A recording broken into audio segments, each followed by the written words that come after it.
Історія, якою я хочу з вами поділитися, записана у 12-му розділі книги «Дій». А розповісти її я хочу тому, що Бог мені так велів. Як вам таке?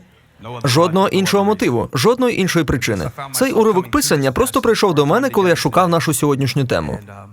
Будь ласка, послухайте її дуже уважно, тому що ця біблійна історія може стосуватися ситуації з вашого життя. Дії, 12 розділ, 1 вірш. А цар Ірод тоді підніс руки, щоб декого з церкви гнобити. Він мав намір переслідувати церкву. Однак Божа ціль завжди сильніша від людських намірів. І як би з вами не чинили люди, як би не змовлялися проти вас, все це служить цілям Бога, який більший за будь-яку людину. Це і є змістом слів. Якщо Бог за нас, то хто проти нас? Можеш спробувати піти проти мене, але в кінці переможе Божий план на мене. Хто з вас вірить у це? Хто в це вірить? Але трохи заспокойтеся, бо це тільки один вірш, а розділ довгий. Я дуже радий знову бути з вами і дуже люблю Біблію. Тут написано, що Ірод мав намір гнобити їх. І у другому вірші, що Якова, брата Іванового, він стратив мечем. А бачивши, що подобалося це юдеям, його політична підтримка росла, він задумав схопити й Петра. Були ж дні опріснуків, і, схопивши його, посадив до в'язниці і передав 4 четвіркам вояків, щоб його стерегли, бажаючи вивести людям його по пастці. Отож, 5-й вірш. У в'язниці Петра стерегли, а церква ревно молилася Богові за нього. Тут ми спостерігаємо протистояння. Іродова в'язниця проти молитов церкви. Це смертельний бій між намірами Ірода та цілями Бога. Тут написано, що вони молилися Богові ревно. Тобто вони молилися не гарними, тихенькими молитвами чи пошепки, а молилися без перестанку. Вони продовжували молитися, навіть коли їм було боляче. Продовжували молитися, навіть коли приходили розчарування. Продовжували молитися, навіть коли не знали, чи дійсно їхня молитва працює. Таким же словом була описана і молитва Ісуса у Гефсиманії, коли Він сказав «Не моя воля, а Твоя нехай буде». Ось як вони молилися.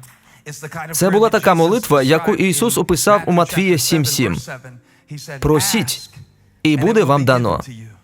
Шукайте, і знайдете. Стукайте, і відчинять вам». Ось моя сьогоднішня тема. Назва цієї проповіді – «Стук-стук». Поверніться, будь ласка, до сусіда і скажіть, хто там? Можете сідати. Можете сідати. Коли живеш в одному домі з іншими людьми, бачиш багато дивного. Наприклад, хочеш чи не хочеш, а помічаєш особливості їхнього характеру. Якась ніжна вийшла фраза. Такі собі думки вголос. Наприклад, я можу розрізнити, хто з моїх дітей стукає у двері тільки за тим, як вони стукають. Я впізнаю своїх дітей за стуком. Хіба це не дивно, коли батьки так впізнають своїх дітей? Ебі стукає дуже вічливо, дуже ніжно, дуже делікатно, навіть гарно. Вона ніби каже, якщо маєте час, відчиніть двері. Зараз було би доречно, якщо у вас буде така можливість. Дуже ніжний і лагідний стукіт. Елайджа раніше стукав зовсім не так. Зараз він дуже спокійний. Але як був меншим, він стукав так, що не прослухаєш. Він не зупинявся, поки двері не відчинять. Навіть тоді в нього добре виходило підбирати ритм. Він і зараз пише різні ритми. На Ютубі. Дусидеш. Будеш мені винен. Це ж неймовірна реклама міжнародного рівня. Коли ти стукав у двері, Ти вистукував ритми. От тоді ти й почав робити свої ритми, стукаючи у двері, і вони були невідступні. Він не зупинявся, поки його не впускали. А от Грем не стукає. І ніхто не знатиме, що він стояв під дверима, аж поки він через 3 тижні не згадає розмову, якої не повинен був чути. Я про те, що, живучи з іншими людьми, ми знаємо їх так добре, що впізнаємо навіть по тому, як хто стукає. Живучи у відносинах з Богом, ми починаємо впізнавати, коли Він стукає у наше серце. А якщо ні, то почнемо відчиняти двері людям, що приходять до нас не з найкращими намірами. Ми відчиняємо двері ворогу, який, може, і принесе нам почуття, яких ми бажаємо, але зруйнує нашу віру. Але якщо у нашому серці живе Бог, то з часом ми навчимося впізнавати Його стук.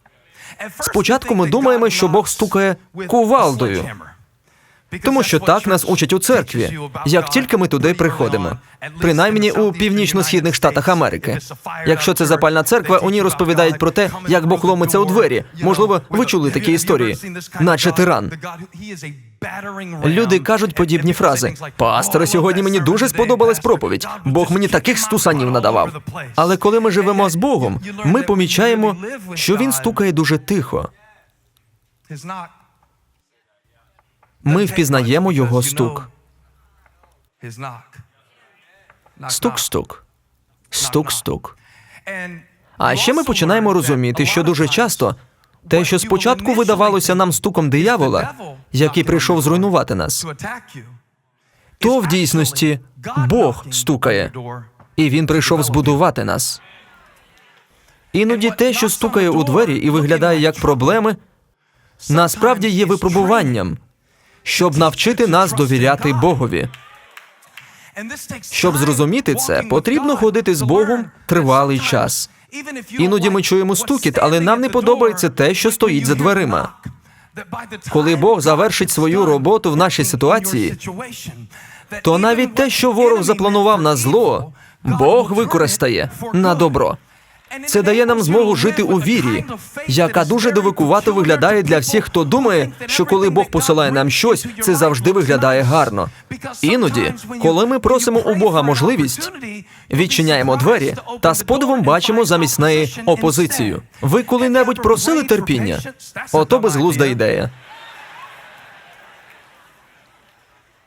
Я ніколи не прошу терпіння, бо я точно знаю, що мені пошле Бог, коли я попрошу. Проблеми. Те, що Бог пошле, буде неймовірно діяти мені на нерви. Бог пошле поганого водія з наклейкою Elevation, який їхатиме по Providence Road прямо переді мною. Кілька днів тому я їхав до церкви і співав у авто. Співав одну із тих духовних, гарних пісень, які ми тут в церкві співаємо. А попереду їхав настільки поганий водій, що я повністю втратив присутність Святого Духа і губив 12% свого помазання кожну хвилину, як їхав за цим водієм.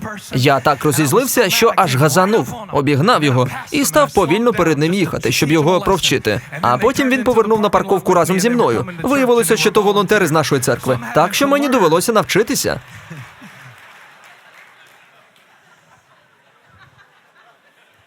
Що не завжди нам сподобається обгортка, у яку Бог загорне відповідь на наші молитви, коли покладе її нам під дверима. Стук-стук. Але якою б не була доставка, на Божі посилки завжди можна покластися. Ранній церкві доводилося надіятись на Бога так, як мало кому із нас траплялося. Адже вони переживали часи гоніння. Їм навіть доводилося довіряти Богу своє харчування, особливо в Єрусалимі. В 11 розділі розповідається про голод. Люди робили пожертвування, щоб Єрусалимська церква не голодувала. Коли ж з голодом уже майже розібралися, автор книги «Дій» Лука пише, що приблизно в той же час він пов'язує ці події. З однієї сторони вони переживають голод, а з другої сторони гоніння. А тут ще й Ірод почав кидати їхніх лідерів у в'язницю. Про декого з апостолів, якби їх кинули у в'язницю, ми не помітили б того, напевно. Бо, наприклад, Варфоломій, він добра людина. Але ось Яків був одним із 3. Коли Ісус піднявся на гору і був переображений перед учнями, щоб явити їм свою славу, це бачили тільки Яків, Іван і Петро. Він один із синів Заведеєвих, синів грому. Яків був одним із стовпів, і його вбили. А тепер схопили ще й Петра. І згадайте, що Петро був їхнім проповідником. Втратити Якова – це одне, це боляче. Але втрата Петра ставить під загрозу сам Божий план. І це у період найбільших можливостей. Бо Царство Боже якраз поширюється, а тут така опозиція. Так багато можливостей. І так багато противників. Чи знаєте ви, що коли приходять можливості, разом із ними приходять і перешкоди? Чи знаєте ви, що іноді це одне і те ж? Я постійно цьому вчусь. Я вчуся, що дуже часто, коли я відчиняю двері та бачу те, чого хотів би позбутися, проблеми у житті, яких хотів би уникнути, в дійсності це можливості навчитися довіряти Богові. На це не просто відповісти «Амінь». Зазвичай, коли Бог стукає, ми би хотіли, щоб Він прийшов із букетом квітів. Складно розпізнати, що це Божий стук. Для цього треба ходити з ним певний час. І тоді, чуючи знайомий стук, ми знаємо, що б не чекали за дверима, навіть якщо Бог його не посилав, Він його використає. Церква молиться за Петра, хоча їхні серця все ще горюють по Якову. Пам'ятаєте текст, де говориться про те, що Ірод стяв Якова мечем? Мається на увазі, що йому відрубали голову. Ірод хотів позбавити церкву голови, зупинити поширення християнства. Він знав, що це сподобається євреям. Цар розумів, що пора можливості для церкви була порою можливостей і для нього, щоб просунути свої людські плани. Отже, церква молиться, церква стукає у небесні двері, просить Отця втрутитися у ситуацію. А поки церква молиться, Петро у в'язниці. У цьому тексті є один цікавий момент. Можна я трохи відволічусь на Біблію? Цікаво те, що у даний момент Петро не має жодної уяви про дії церкви. А люди не знають, що відбувається з Петром. Іноді треба молитися вірою, навіть не знаючи, чи це дає який-небудь ефект у нашому житті. Іноді ми бачимо підтвердження, що наші молитви і віра дійсно працюють у тому, що збільшуються перешкоди. Боже, поможи мені донести це до всіх. Бо є люди, які думають, чи дійсно Бог досі зі мною? Чи дійсно Бог мене використовує? Чи воно того варте? Але у цій ситуації ви повинні розуміти, якщо диявол сюди прийшов, значить тут щось важливе. Напевно, він захищає свою територію, бо інакше і не переймався б вами.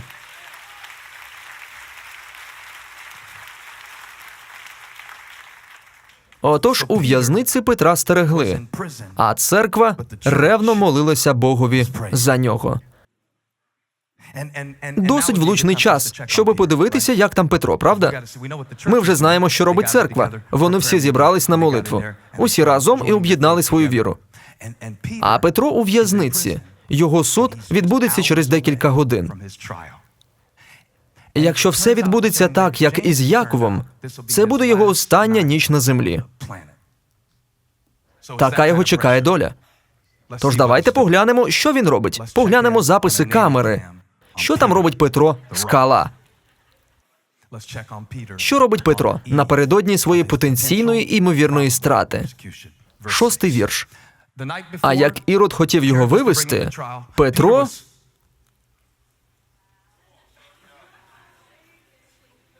Потрібно виправити це на екрані. Не може бути, щоб у вірші так було написано. Як можна спати, якщо мова йде про твоє життя? Треба це виправити, бо ж хіба таке можливо? А як Ірод хотів його вивести, Петро що робив? Спав. Ходив туди-сюди? Спав. Співав? Спав. Молився? Спав. Як можна спати у такий час? Це мене зачепило, бо я зовсім не чекав, що Петро буде спати у такий час. Просто признаюся вам у дечому. В жодній аптеці не вистачить валеріанки, у цілому світі недостатньо заспокійливих, щоб я там заснув. Особливо після того, що сталося з Яковом. Особливо, якщо я знатиму, що фінал не обов'язково буде добрим. Ми молилися про Якова, і погляньте, як сталося. А тепер ще й мене посадили. А Петро, покажіть знову текст, спав тієї ночі між двома вояками. Як вам таке? Чи приходилося вам коли-небудь спати в очікуванні? Ну ж бо, я повернувся до вас, щоб проповідувати, а не каву пити. Вам колись приходилося спати в очікуванні чогось? Не знаю, чим це закінчиться, але треба спати в очікуванні. Не знаю, чи покращиться ситуація, і що мені скажуть лікарі наступного разу, але доводиться спати в очікуванні. Я зараз у тяжкому становищі і не знаю, як із нього вийду, але доведеться спати в очікуванні. Петро тієї ночі спав в очікуванні. Це явний прогрес, правда? Пам'ятаєте, як Ісус розповідав Петрові, що планує піти на хрест? А Петро сперечався з ним. Казав Ісусу, тобі не можна йти на хрест. Намагався нав'язати Ісусові свій план на Ісуса. Хотів скласти розклад для Сина Божого, який створив час та простір. А зараз він спить. Що такого знав Петро, що дозволило йому спати поміж двома солдатами? Він спав. Поверніть той текст, я ще не закінчив. Він спав. Під час найбільшого випробування у своєму житті. Він спав між двома вояками. Закутий у два ланцюги. Деякі дослідники вважають, що потім ті ланцюги носив репер Джей-Зі. Сторожа пильнувала в'язницю при дверях, а Петро спав. Що він такого знав, що дозволило йому спати в цій ситуації? Можливо. Ось вам здогадка. Він спав не через те, що відчував органами чуття. Можливо, він спав через те, що побачив у своєму дусі.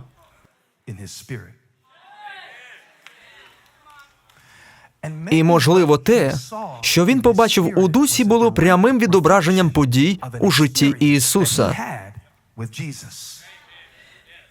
Пам'ятаєте у човні однієї ночі, коли вони переправлялися на інший берег? Але по дорозі з місця, де вони відчалили, в місце, куди вони пливли, трапився шторм. Іноді ми направляємось до своєї цілі, а ввімкнути віру, довіряти Богові потрібно якраз посередині.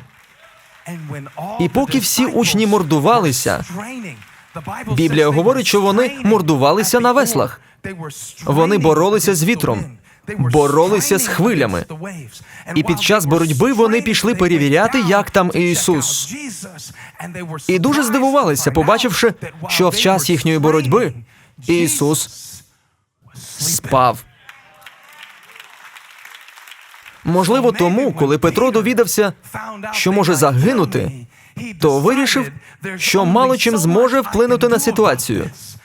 А на іншому березі йому потрібні будуть усі сили, так що посередині можна і поспати. Ось Боже Слово комусь із вас. Бог каже, поки ти спиш, я здатний зробити більше, ніж ти сам своєю боротьбою. Якщо ти дозволиш працювати мені, а не своїй плоті і тривозі.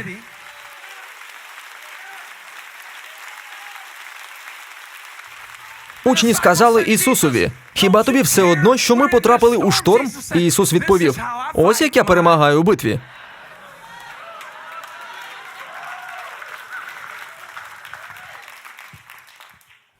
Мій друг Джозеф Принц сказав, у спокої сила. Тому ми спостерігаємо прекрасну картину, що Петро міг спати, довіряючи Богові. Коли постукався Ірод, відповіла Петрова віра. «Стук-стук, Петре, тебе прийшли посадити». Але він уже дечому навчився. Він зрозумів, що послух завжди приходить перед свободою. Я згадав про це, бо часто бачу, як люди на Інстаграмі. Я не відкривав Інстаграм уже 2 місяці, і скажу вам, що це чудово. Пташки співають, сонечко таке гарне. Ви будете шоковані тим, як гарно виглядає світ, коли перед обличчям немає екрану з вигаданим світом. Ось вам думка. Я чудово провів літо. Я засмаг, очистив свій організм від токсичних новин, і я дуже цьому радий. Петру довелося зробити одну дуже складну річ. Ви ж знаєте, що усі ми хочемо, щоб до нас приходили можливості. Але можливості – дивні речі. Бо коли вони стукають у наші двері, то не виглядають як можливості. Вони виглядають як слухняність. Усі кажуть, я хочу вбити свого Голіафа, перемогти велетня. У церкві такі іноді кажуть. Ті, хто не ходять, напевно, не кажуть. Але Голіаф не прийшов під Давидові двері. «Ей, Давид, я Голіаф. Якщо ти мене сьогодні переможеш, усі тебе будуть поважати, і ти станеш царем Ізраїлю». Під Давидові двері прийшов його батько. «Віднеси-но цей хліб своїм братам». Коли до нас приходять можливості, вони виглядають як звичайна слухняність. Не як щось велике чи незвичайне. І Петро переживає велике чудо, але зверніть увагу на те, як воно приходить. І більшість із нас не побачили б його. Бо увага, спойлер, Петро зараз вийде із в'язниці, він ще не помре. У нього багато справ. Петро не помре тут, бо у Бога на нього є план. Тому Петро не вразливий, поки Божий план на нього не виконається. Петро тут не помре, але він цього не знає. Він розуміє кінець, але він спить. І поки він спав, подивіться на 6-й вірш. Як Бог обриває його рем-цикли. Петро був у глибокому сні. Я вам це потім покажу по тексту. Біблію так цікаво читати. Дуже прошу вас читати її не тільки у неділю. Вона настільки чудова. Вона дуже чудова, навіть коли я вам про неї не розповідаю. Просто чудова. І ось, написано у 7-му вірші. Неначе у глибокому сні. Несподівано. Ангел Господній з'явився. Він не стукав, а просто зайшов. І у в'язниці засяяло світло. І, доторкнувшись до боку Петрового, він збудив його. Я підозрюю, що Петро до кінця не прокинувся, бо ангел сказав: «Мерщій, вставай!» І ланцюги йому з рук поспадали. Хай цей вірш побуде ще на екрані, бо я хочу вам дещо показати. Тут написано: «Мерщій, вставай!» І ланцюги йому з рук поспадали. Більш логічною була б така послідовність. Ланцюги поспадали з рук Петра, і він піднявся. Але тут так не написано. Тут написано, що ангел сказав йому піднятися. І коли він піднявся, ланцюги спали з його рук. Бачите? Ми думаємо, що ланцюги спадуть, нам стане легше, відчуємо свободу. І тоді ми зможемо послухатися Бога. Ні. Спочатку підіймись, а тоді ланцюги спадуть.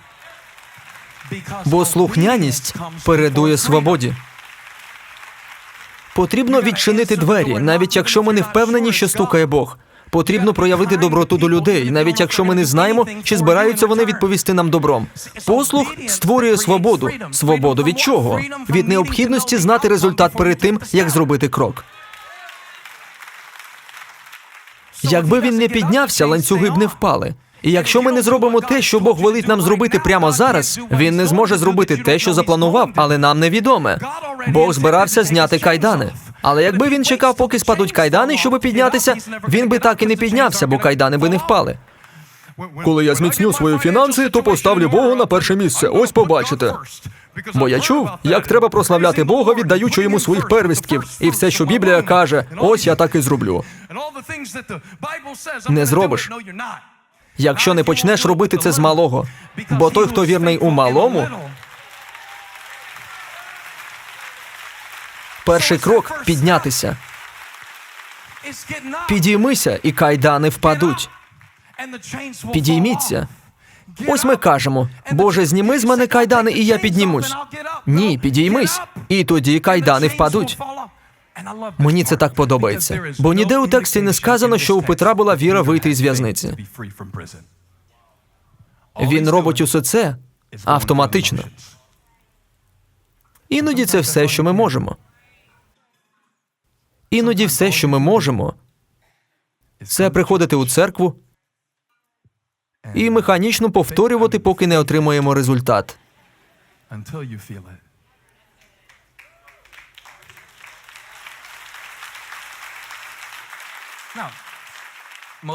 Більшість із нас не пережили б цього чуда.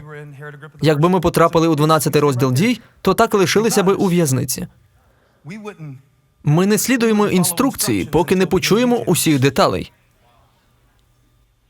Підіймайся. Чого? Ти сам хто? Посвідчення маєш? Це точно Бог чи щось інше? А ти просто підіймись. Підіймись.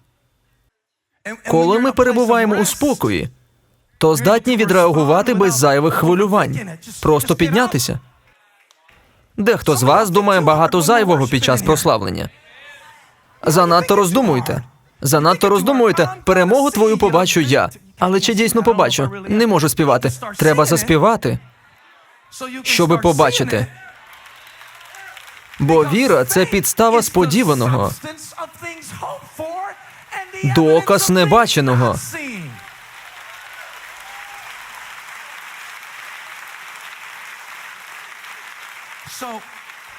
Боже, поможи мені розповісти. Отож, колишній Петро, пам'ятаєте, який він був раніше, любив посперечатися. Колишній Петро почав би: чого підійматися, куди ми підемо? Я не розумію, я тут спав, чого ти мене збудив? Я хотів добре виспатися, бо завтра маю важливий день. Треба бути у найкращій формі, щоб захищатися у суді. Але тут він просто послухався. Подивіться, як написано у Біблії. Мерщій вставай, і ланцюги йому з рук поспадали. 8-й вірш. А ангел до нього промовив: підпережися і взуй сандалі свої.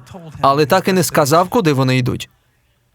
Віра у тому, щоб одягтися, навіть не знаючи, куди підемо.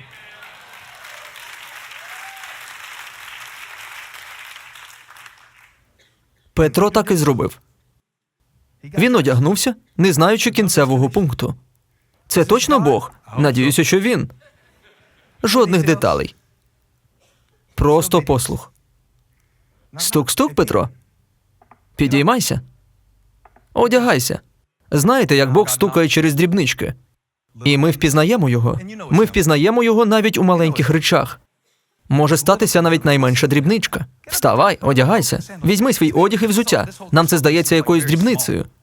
Типу, я не проти піти навіть у білизні, якщо ми виходимо із в'язниці. Навіщо вдягатися? Але так ми намагаємося зрозуміти обставини. Це свобода зовсім іншого типу. Це не така свобода, яку можна досягнути розумом. А ангел до нього промовив: підпережися і взуй сандалі свої. І він так учинив. Настільки все просто. Зодягнися в плаща свого та й за мною йди, сказав ангел. Зверніть увагу, Петро не запитував, куди ми йдемо. Він просто пішов за ним. Ми просто йдемо за благодаттю, йдемо за милістю, просто співпрацюємо з Богом, приводимо серце у гармонію з Його планами, приймаємо зі згодою будь-яку ситуацію, у яку Бог крок за кроком приводить нас. Знаєте, як оце включаєш GPS? Чи, наприклад, я особисто використовую Google мапи. Зроблю їм трохи реклами. І воно показує кожен наступний крок, але якщо вибрати опцію детально, то покаже весь шлях. Таким людям, як я, у кого немає почуття напрямку, ці деталі тільки заважають. Так можна загубитися. Я не вмію думати 7 кроків наперед. Мені потрібно знати тільки наступний. Усі ми блудили, немов ті овечки. Так що усе, що потрібно робити Петру, це наступний крок. Це усе, що нам потрібно зробити. Наступний крок. Усе інше – зайве. Не обов'язково бути Петром, щоб опинитися у в'язниці. Щоб перебувати у в'язниці, не обов'язково бути важливим апостолом. Залежність – це в'язниця. Депресія – це в'язниця. Не обов'язково бути Петром, щоб жити у в'язниці. Спосіб мислення – це в'язниця. Роздуми – це в'язниця. Травма може бути в'язницею. Ізоляція може бути в'язницею. Уникнення стосунків може бути в'язницею.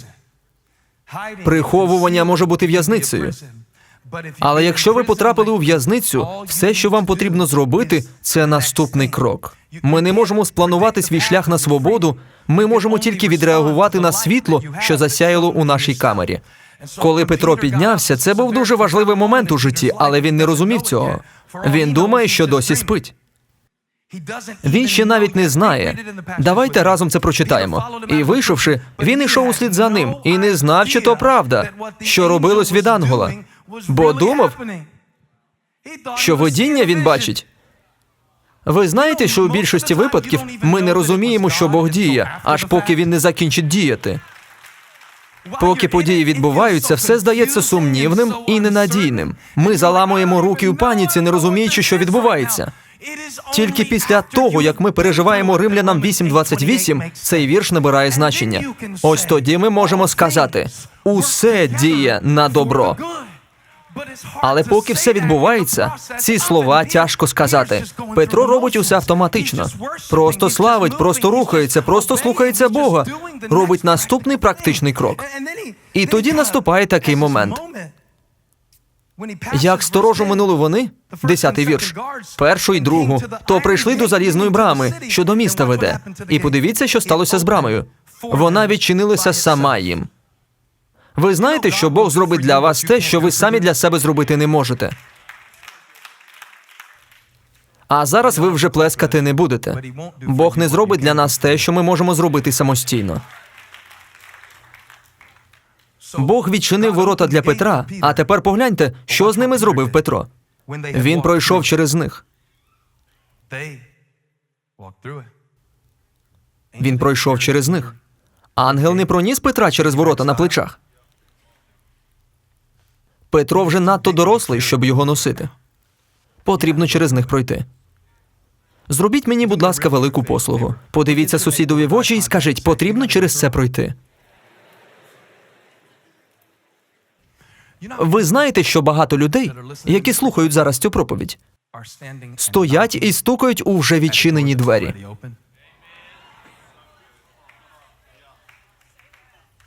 Ворота відчинилися. Стукати у них можна хоч цілий день. Потрібно тепер через них пройти. І кожна секунда зволікання, кожна секунда, яку ми проводимо в бажанні змінити ситуацію, кожна секунда, яку ми чекаємо, поки відбудеться чудо, воно вже відбулося. Чудо вже відбулося. Найгірше, що могло статися, уже сталося на хресті. Це вже перетворилося у силу воскресіння для нашого духа. Чудо уже сталося, двері відчинені. Через них тепер треба пройти. І коли ми через них проходимо, це доказ довіри Богові навіть у цій складній ситуації. Чи ми пройдемо через вогонь, чи залишимось у печі, все одно виживемо. І Петро пройшов через ворота. Сила Божа не зберегла Петра від в'язниці, але зберегла його у в'язниці. Допомогла пройти через неї. Бог проведе мене через цю ситуацію. Не знаю як, не знаю коли, але Бог проведе мене через цю ситуацію. Ворота вже відчинені, шлях уже приготовлений, віра уже дала мені всю необхідну благодать.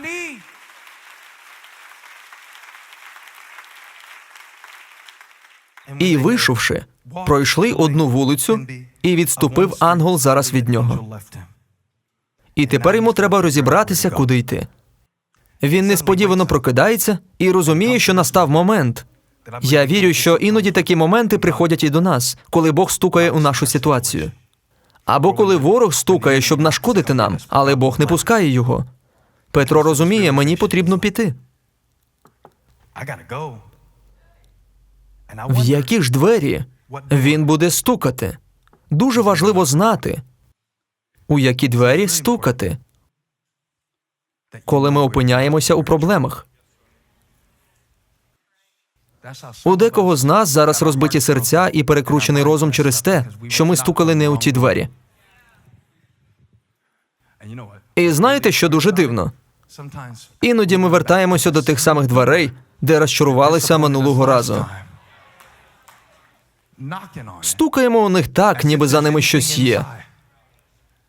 Таке безглуздя. А християни роблять ще й так, вимолюють свободу від дьявола.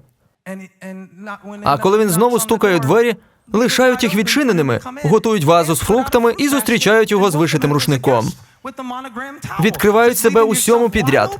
Коли ми бігаємо туди-сюди, стукаючи у невідповідні двері, до неправильних людей, до неправильних звичок, ми вертаємося до них знову і знову. Дуже важливо знати, куди стукати.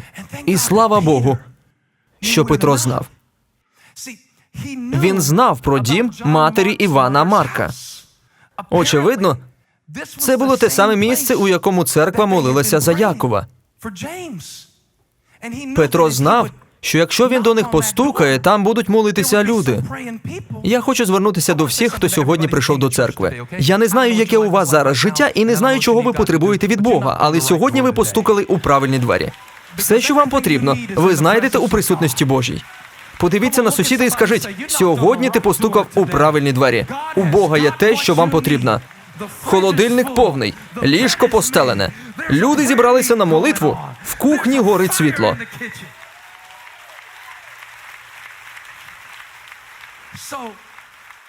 Дивіться, я покажу вам дещо. Скажіть «стук-стук». Петро сказав, тепер знаю правдиво, що то Бог прийшов до мене у в'язницю. Мене привели сюди не наміри Ірода, але Божа ціль. Господь послав свого ангела і видер мене із рук Іродових від усього чекання народу юдейського. Знаєте, що він тут каже? Ірод стукав у двері. Він хотів мене дістати, хотів убити, але не зміг мене поневолити. Ось так я знаю, що Бог зі мною. Бо те, що прийшло по мене, не змогло мене вбити. Те, що прийшло по мене, не змогло мене дістати. Те, що прийшло по мене, не змогло мене втримати. І тепер я знаю, що Бог зі мною. А зміркувавши, 12-й вірш, він пройшов до садиби Марії, матері Івана, званого Марком, де багато зібралося і молилися. Хіба не чудово, що вони досі молилися? Досі просили Бога, досі шукали, досі стукали. Чесно кажучи, я не знаю, чи став би.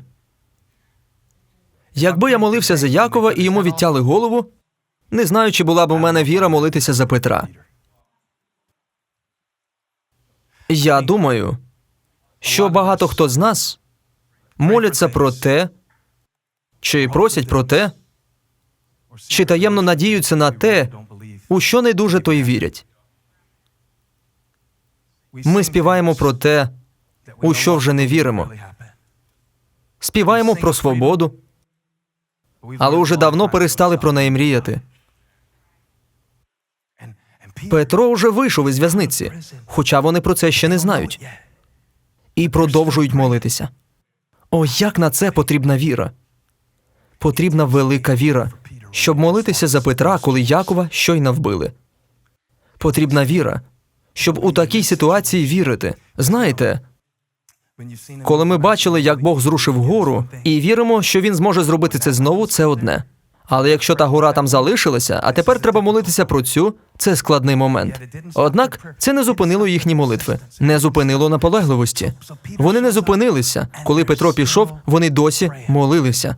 Коли він туди дістався, 13-й вірш, Біблія говорить, що Петро... У мене вже пальці болять. Треба буде лід притулити до наступної проповіді. Петро... Та не так. Це ж Петро. Він тихенько не стукає. Петро не стукає, як Еббі. Він тарабанить у двері, бо його чекають. Він щойно вийшов із в'язниці. Коли ми у відчаї, то й стукаємо по-іншому. Коли ми знаємо, що Бог нам потрібен, ми й молимося по-іншому.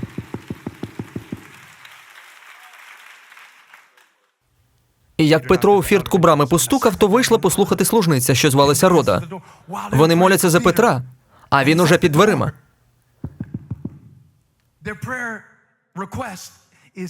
Відповідь на їхні молитви стоїть коло дверей. А тепер 14-й вірш. Та голос Петрів розпізнавши, я думаю, що впізнала вона його стукіт. Ніхто не стукає, як Петро. Ніхто не стукає так настирливо, як Петро. Ніхто інший не відрікався від Бога тричі, а потім навертався і проповідував на П'ятидесятницю. Мої помилки навчили мене настирливості. Ніхто не стукає, як Петро. Ніхто так не стукає, як людина, що знає. Навіть через мої помилки Бог творить чудеса прямо зараз. Ніхто так не стукає, як Петро.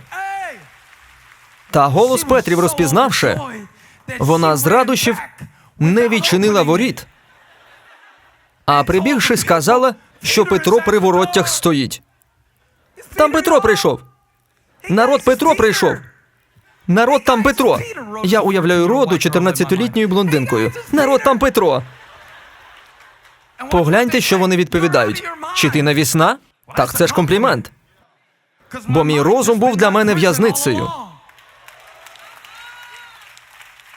Я так і хотів вийти із свого розуму. Бо мій розум і мої думки робили мене нещасним. Бо його думки вищі за мої думки. І його шлях вищий за мої шляхи.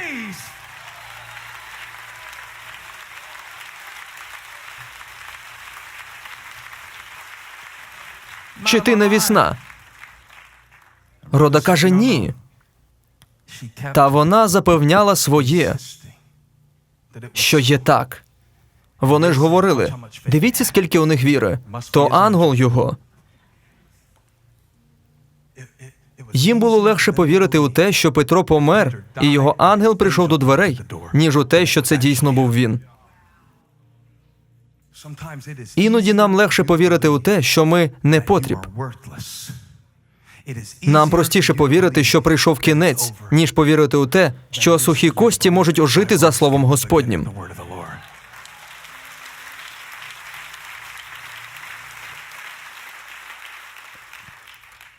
А Петро й далі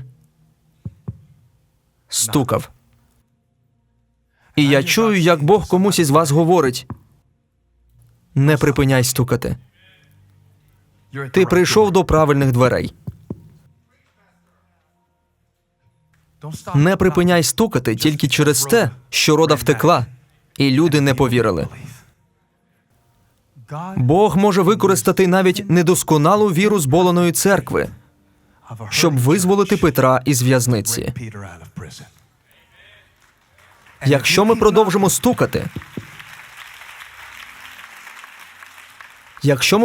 стукати, продовжимо запитувати. Я знаю, що у нас ще нема усіх відповідей, але ми вже знаємо правильні запитання.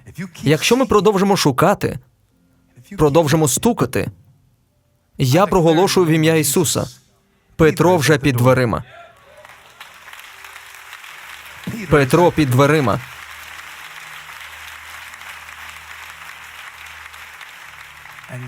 І єдиний спосіб його зустріти – це відчинити їх. Але після смерті Якова ми перестали вірити. У цей період вашого життя я вірю словам об'явлення 3:20, що Ісус стоїть біля дверей і стукає. Я знаю, що сьогодні десь у цьому будинку, чи онлайн, чи в одній із наших локацій, у яких ми збираємося по усій країні, я вірю, що Бог стукає у двері чиєїсь віри,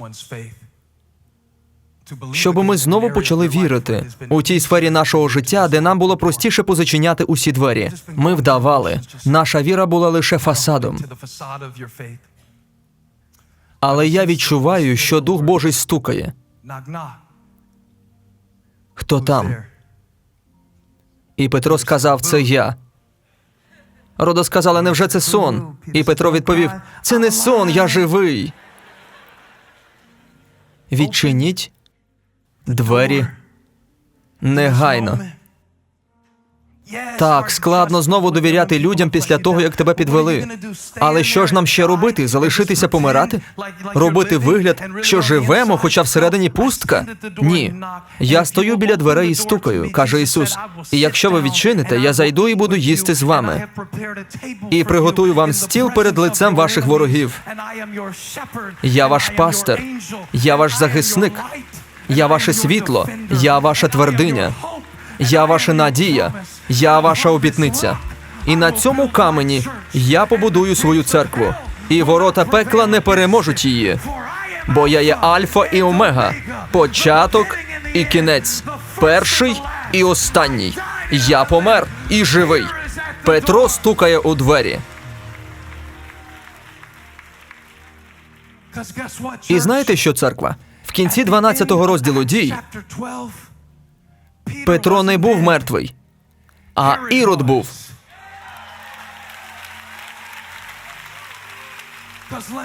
І ось чому. Єдина причина, по якій Бог допустив труднощі, це для того, щоб звільнити нас від того, що зв'язувало нас. Бог – могутній воїн.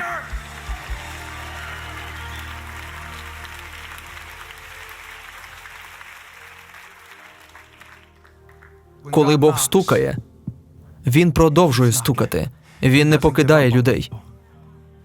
Бог не стукає раз, не стукає двічі. Якщо в нас не вийшло, нічого страшного. Він продовжує стукати. Поки наше серце ще б'ється, Бог ще стукає. Він не відпустить нас, поки ми не виконаємо цілі свого життя.